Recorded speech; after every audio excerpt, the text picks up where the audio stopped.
నమస్తే అండి, నేను doctor Uma, consultant, Aishwarya fertility centre, Banjara hills. ఈరోజు మనము అజూస్పర్మియా అంటే ఏంటి, అజూస్పర్మియాలో అందరికీ డోనార్ సీమెన్కి వెళ్ళడం అవసరమా, ఇది frequently asked one of the questions.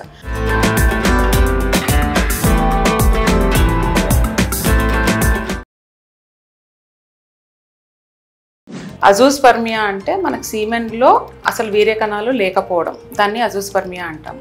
ఇలా ఉన్న వాళ్ళకి అందరికీ డోనార్కి వెళ్తారా? లేదండి, దీనికి చాలా కారణాలు ఉంటాయి. ఒకటి హార్మోన్ లోపం కావచ్చు, లేదా అబ్స్ట్రక్టివ్ అజూస్పర్మియా అంటాం. దాంట్లో తయారీ అయితే అవుతుంటుంది కానీ మనకు సీమెన్లో వీర్య కణాలు కనిపించవు అనమాట. లేదా టెస్టిక్యులర్ ఫెయిల్యూర్లోకి వెళ్ళడం, ఇవన్నీ కారణాలు. దీంట్లో మనకి ఆల్మోస్ట్ 60% ఆఫ్ ది కేసెస్ మనము స్పర్మ్స్ వాళ్ళకే చేయడానికి అవకాశం ఉంటుంది.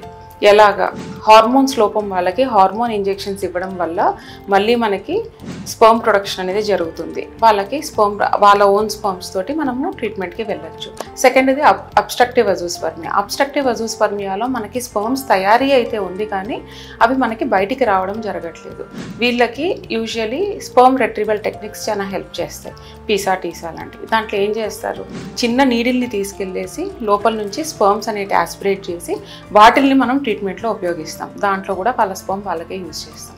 వెరీ రేర్ కేసెస్ వాళ్ళకి కొంచెం ఏదైనా జెనెటిక్ ప్రాబ్లమ్స్ కానివ్వండి, టెస్టిక్యులర్ ఫెయిల్యూర్స్ కానివ్వండి, అలాంటి వాళ్ళల్లో కొందరికి డోనర్ డెఫినెట్గా అవసరం ఉంటుంది.